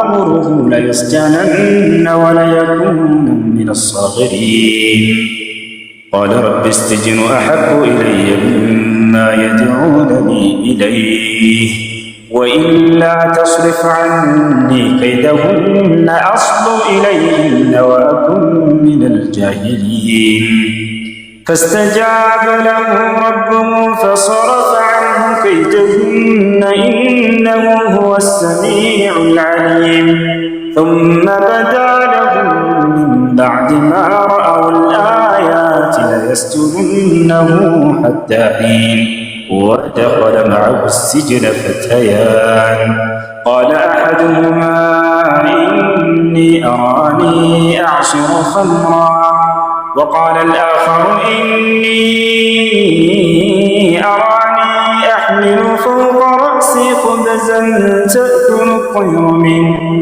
نبئنا بتأويله إنا نراك من المحسنين قال لا يأتيكما طعام ترزقانه إلا نبأتكما بتأويله قبل أن يأتيكما ذلكما مما علمني ربي إني تركت ملة قوم لا يؤمنون بالله وهم بالآخرة هم كافرون واتبعت ملة آبائي إبراهيم وإسحاق ويعقوب ما كان لنا أن نشرك بالله من شيء ذلك من فضل الله علينا وعلى الناس ولكن أكثر الناس لا يشكرون يا صاحبي السجن أرباب متفرقون خير أم الله الواحد القهار ما تعبدون من دونه إلا أسماء سميتموها أنتم وآباؤكم ما أنزل الله بها من سلطان إن الحكم إلا لله أمر ألا تعبدوا إلا إياه ذلك الدين القيم ولكن أكثر الناس لا يعلمون يا صاحبي السجن أما أحدكما فيسقي ربه خمرا وأما الآخر فيصلب فتأكل الطير من رأسه قضي الأمر الذي فيه تستفتيان وقال للذي ظن أنه ناج منهما اذكرني عند ربك فأنساه الشيطان ذكر ربه فلبث في السجن بضع سنين وقال الملك إني أرى 7 بقرات سمان يأكلهن 7 عجاف و7 سنبلات خضر وأخرى يابسات يا أيها الملأ وافتوني في رؤياي إن كنتم للرؤيا تعبرون قالوا أضغاث أحلام وما نحن بتأويل الأحلام بعالمين وقال الذي نجا منهما وادكر بعد أمة أنا أنبئكم بتأويله فأرسلون يوسف أيها الصديق أفتنا في 7 بقرات سمان يأكلهن 7 عجاف و7 سنبلات خضر وأخرى يابسات لعلي أرجع إلى الناس لعلهم يعلمون قال تزرعون 7 سنين دأبا فما حصدتم فذروه في سنبله إلا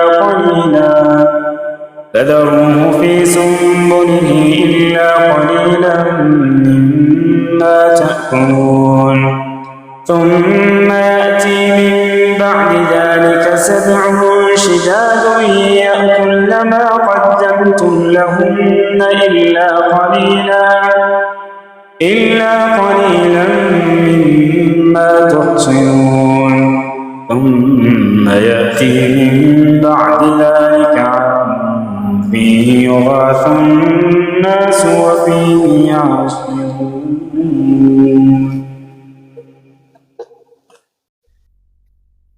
فقال الملك ائتوني به أستخلصه لنفسي فقال الملك ائتوني به فلما جاءه الرسول قال ارجع إلى ربك فاسأله ما بال النسوة اللاتي قطعن أيديهن إن ربي بكيدهن عليم قال ما خطبكن إذ راوتن يوسف عن نفسه قلنا حاش لله ما علمنا عليه من سوء قالت امرأة العزيز الآن حصحص الحق أنا راودته عن نفسه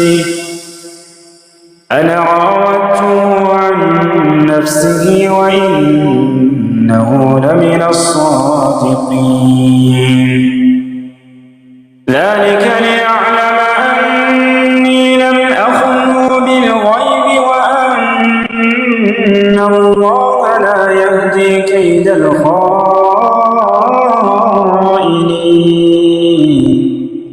وما أبرئ نفسي إن النفس لأمارة بالسوء إلا ما رحم ربي إن ربي غفور رحيم وقال الملك ائتوني به أستخلصه لنفسي فلما كلمه قال إنك اليوم لدينا مكين أمين قال اجعلني على خزائن الأرض إني حفيظ عليم وكذلك مكنا ليوسف في الأرض يتبوأ منها حيث يشاء نصيب برحمتنا من نشاء ولا نضيع أجر المحسنين ولأجر الآخرة خير للذين آمنوا وكانوا يتقون وجاء إخوة يوسف فدخلوا عليه فعرفهم وهم له منكرون ولما جهزهم بجهازهم قال ائتوني بأخ لكم من أبيكم ألا ترون أني أوفي الكيل وأنا خير المنزلين فإن لم تأتوني به فلا كيل لكم عندي ولا تقربون قالوا سنراود عنه أباه وإنا لفاعلون وقال لفتيانه جعلوا بضاعتهم في رحالهم لعلهم يعرفونها إذا انقلبوا إلى أهلهم لعلهم يرجعون فلما رجعوا إلى أبيهم قالوا يا أبانا منع منا الكيل فأرسل معنا أخانا نكتل وإنا له لحافظون قال هل آمنكم عليه إلا كما أمنتكم على أخيه من قبل فالله خير حافظا وهو أرحم الراحمين ولما فتحوا متاعهم وجدوا بضاعتهم ردت إليهم قالوا يا أبانا ما نبغي هذه ضاعت إلينا ونمير أهلنا ونحفظ أخانا ونزداد كيل بعير ذلك كيل يسير قال لن نرسله معكم حتى تؤتون موثقا من الله لتأتونني به إلا أن يحاط بكم فلما آتوه موثقهم قال الله على ما نقول وكيل وقال يا بني لا تدخلوا من باب واحد وادخلوا من أبواب متفرقة. بارك الله فيك.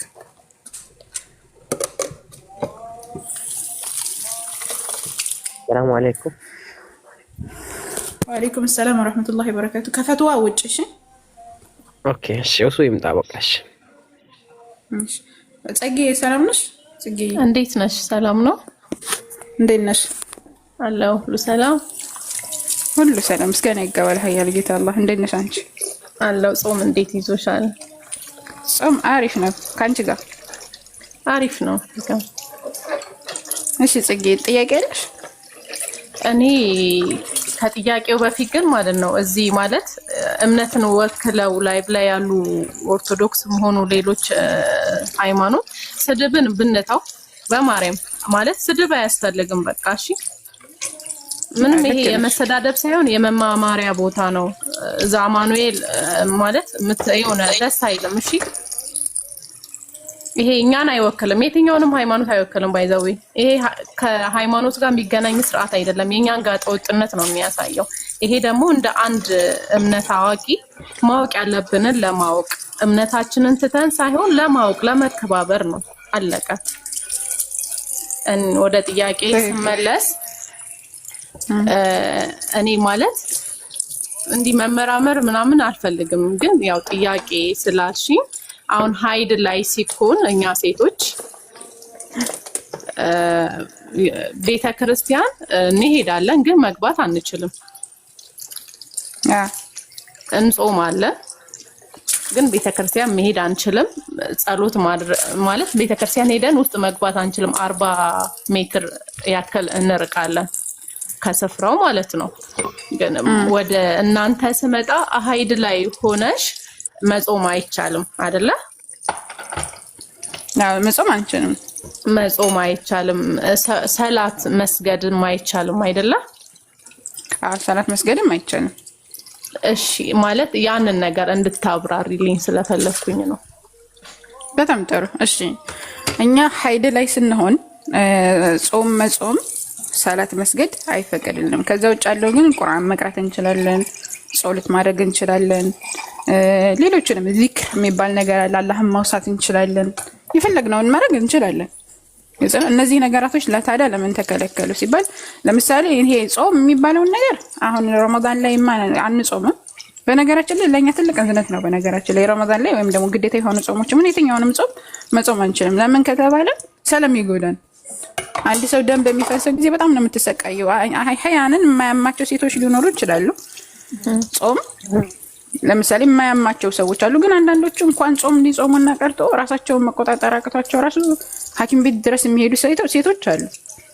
እንደዛ የሚያደርጉ ሰዎች ስላሉ ስለዚህ እረፍት በዛን ሰዓት እረፍት እንድናደርግ ይፈቅድልናል አላህ። ከዛ ያ የጾምንበትን ማነው የጾም የተውንበትን ቀን ቆጥረን ሌላ ጊዜ ሀይድ በሚያልቅ ሰዓት ወይም ደግሞ ሀይድ በማንሆንበት ሰዓት እንድንሰግድ ተፈቅዶልናል። ማነው ጾም እንድንጾም ተፈቅዶልናል።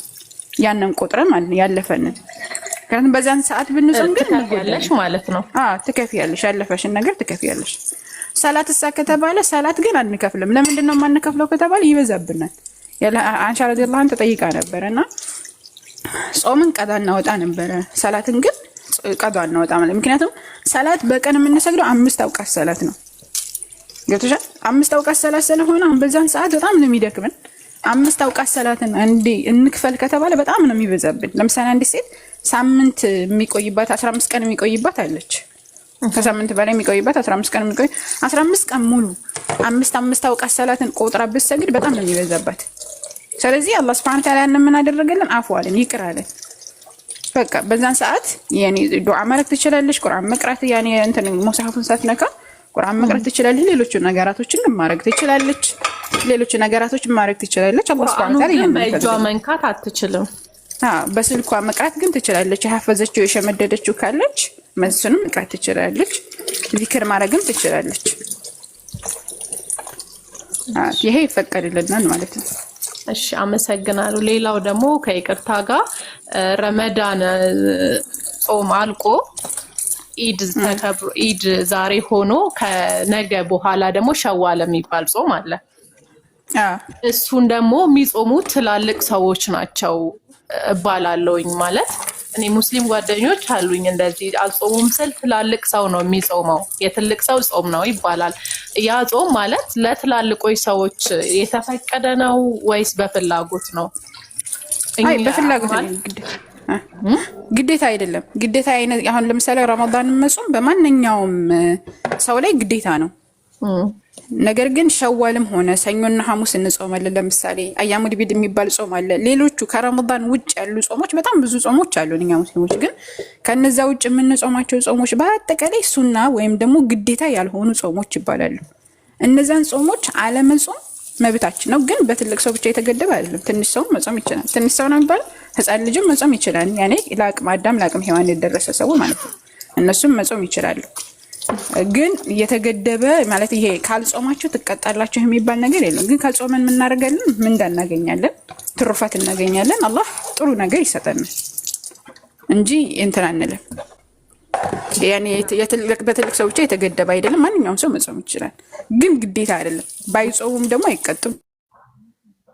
እሺ አመሰግናለሁ። አንቺ ራስሽ ሙስሊም ነሽ ጽጌ የሚሉሽ ብሎኛል አማኑኤል። እኔ እስካሁን ሻዳ አልተቀበልኩም።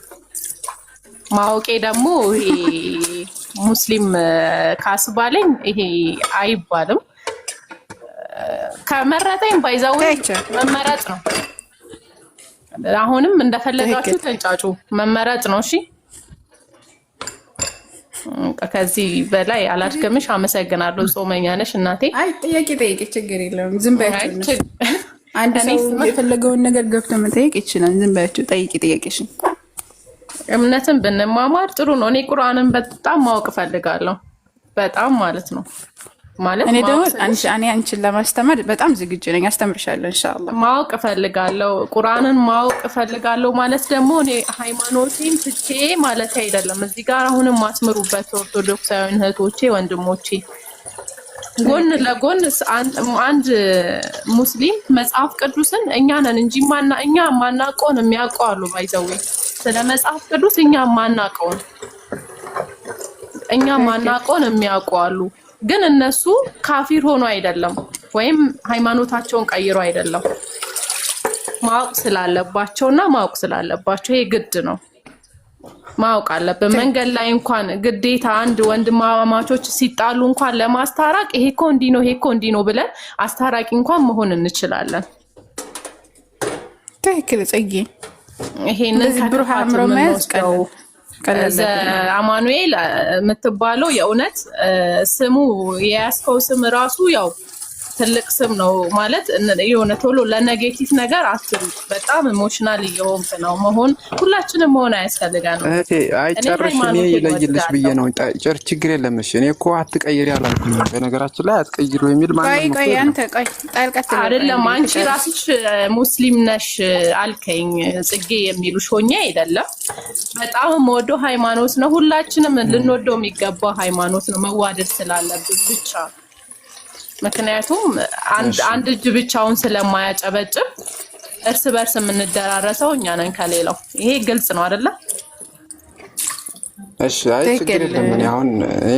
እኔ ምንም ያልኩት ነገር የለኝም። ቆይ አንዴ ትጨርሳለህ። ሀሳቧን ትጨርስና ከዛ ትቀጥላለህ። ሀሳብሽን ጨርሰሽ እድሉን እንስጣው እስኪ ማለት ያለበትን ወይ መጠየቅ ያለበት ነገር። ኦኬ አንቺ ግን ተቀመጭ እሺ። እኔ ጥያቄ ያለኝ ክርስትና ላይ እጠይቅሻለሁ። ጥሩ ስነ ምግባር ስላለሽ። እሺ ቀጥል ገና። እሺ አመሰግናለሁ። በቅድሚያ ሰላም ለሁላችሁም ይሁን። እድሉን ስለሰጣችሁኝም እግዚአብሔር ይስጥልኝ። ከዛ በመቀጠል ደግሞ ከታች ቅድምም ለምን ትሳደባለህ ያላችሁኝ፣ እኔ በፍጹም አልሳደብም። እግዚአብሔር ምስክሬ ነው። አንድም አልሳደብም። መሳደብም አቅሙም የለኝም። ምኑም ብዬ እሳደባለሁኝ? መርታትና መረታታት ካለብን በመጽሐፍ ቅዱሱ ወይም በቁርአኑ ሊሆን ይችላል እንጂ ፍጹም እኔ መሳደብን አልፈልግምም። ቤተክርስቲያኔም አታስተምረኝም። ለሚያሳድዷችሁ ጸልዩላቸው የሚል አስተምህሮ ያለንን እና እኔ አልሳደብም ለማለት ነው። ከዛ በመቀጠል እህቴንም ደግሞ እንደዛ ያልኩት አንቺ ነሽ ያልኩት ለመለየት እንጂ ሌላ ነገር አይደለም። ምክንያቱም ሙሉ በሙሉ ሰው ምናልባት የሱን የራሱን ሳይረዳ ሌላውን መረዳት ሲባል የራሱ ላይ ጥያቄ ሳያነሳ ማለት ነው። አሁን አንቺ በቤተክርስቲያን ዘንድ ጠይቀሽ ታውቂያለሽ ወይ? ቢጠይቁሽስ ትመልሻለሽ ወይ የሚለውን ነው። እንደ መጠየቅ ኃጢአት ነው ወይ ልትይኝ ትችላለሽ። አይደለም። ሰው የፈለገውን ጠይቆ የተረዳበትን ያመነበትን መከተል መብት ነው። ስለዚህ እኔ እህቴ ያልኩት አንቺ ኦርቶዶክስን ወክለሽ አይነት መሰለኝ ጥያቄሽ የምትጠይቂው ጥያቄ ማለት ነው። እሱን ለማለት ነው። ጨርሻለሁ። እንግዲህ ትናንትናም ፎሱ ያው እንትን እያለ ነበረና አስወጥቶኛል። ትናንት ምንም አላልኩም፣ ግን ያው ምናልባት እንትን ደርሶበት ሊሆን ይችላል ያስወጣኝ ብዬ ነው ያሰብኩት። በተንኮል አይደለም። እሺ ጥያቄ አለ ስለምና ነው የሲኛን ጠይቅ ወይ እህት ቀጥይሽ። እኔ ልጠይቅህ?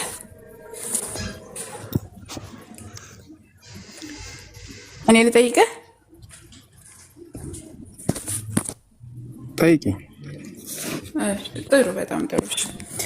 ቅድም እንትን የሆነ ነገር አንስተህ ነበር፣ የሚያሳድዷችሁን መርቁ ይላል ክርስትና ምናምን ብለህ ተናግረህ ነበር እና በብሉይ ኪዳን ላይ እግዚአብሔር አንድ ሰው እንዲገደል ያዛል። እግዚአብሔር ግደሉ ይላል ቀጥታ ማለት ነው። እና ለምንድን ነው እግዚአብሔር ግደሉ የሚለው? ለምሳሌ አንድ ሰው እናትና አባቱን ከተሳደበ ይገደላል። እህቱ ማነው ከሰረቀ ይገደላል። ሌሎችንም ነገራቶች እግዚአብሔርን ከተሳደበ ራሱ ይገደላል ወዘተ። እንትናን ራሱ አንድ ሰውዬ እንደውም እንትና ይባላልና መላጣ ብለው ስለተሳደቡ ብቻ እግዚአብሔር በድብ አስወጥቶ ስብርብር አድርጎ 42 ህፃናቶችን በልቷቸው። ህፃናቶችን መላጣ ብለው ስለሰደቡት ብቻ ማለት ነው። ለምንድን ነው እግዚአብሔር እንደዚያ የሚያደርገው?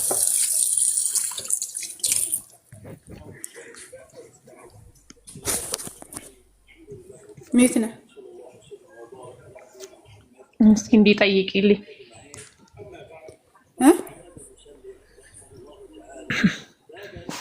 ሚዩቱን አንሳ። ዘሚክ አማኑኤል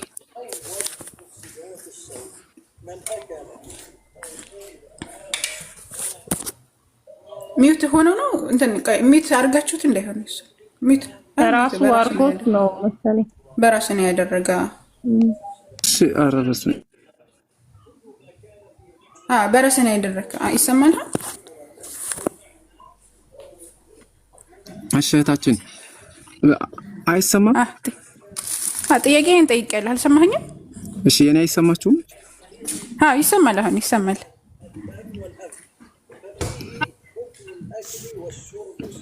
ኦኬ አመለጠ ምናምን።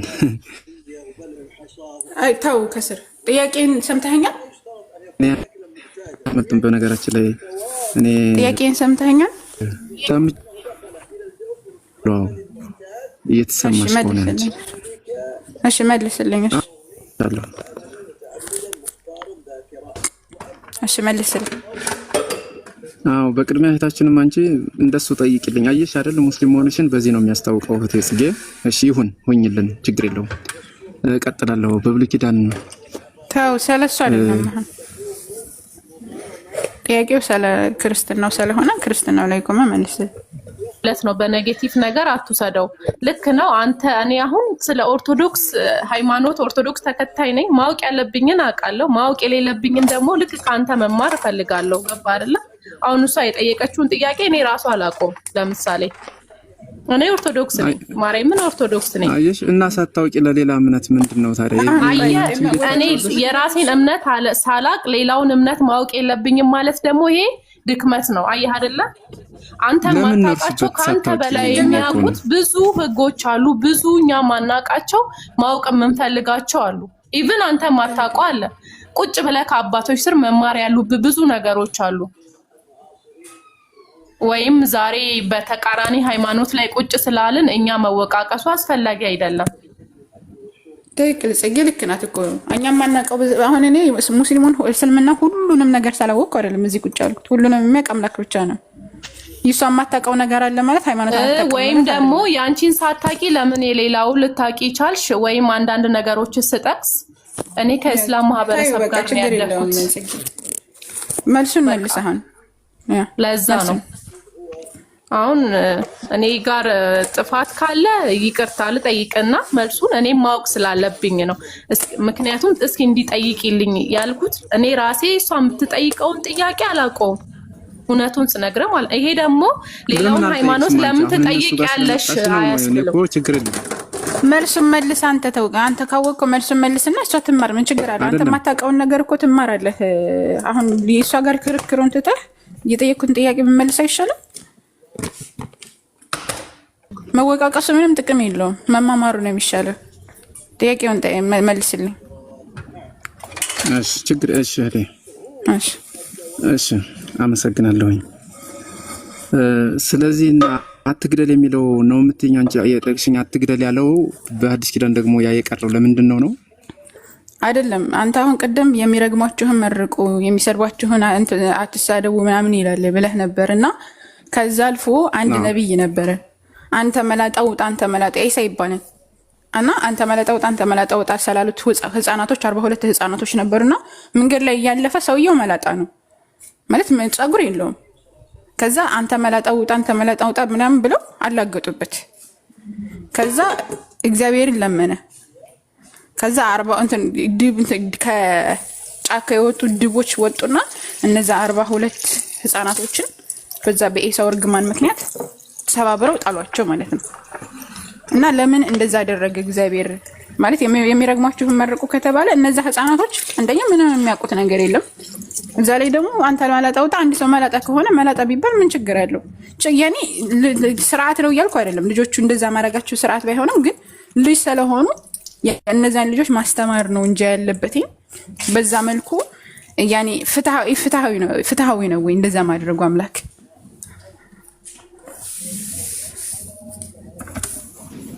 ምኑ ጋር ነው ያገኘሽው እሱን? እሺ ልስጥህ ቆይ አንዴ።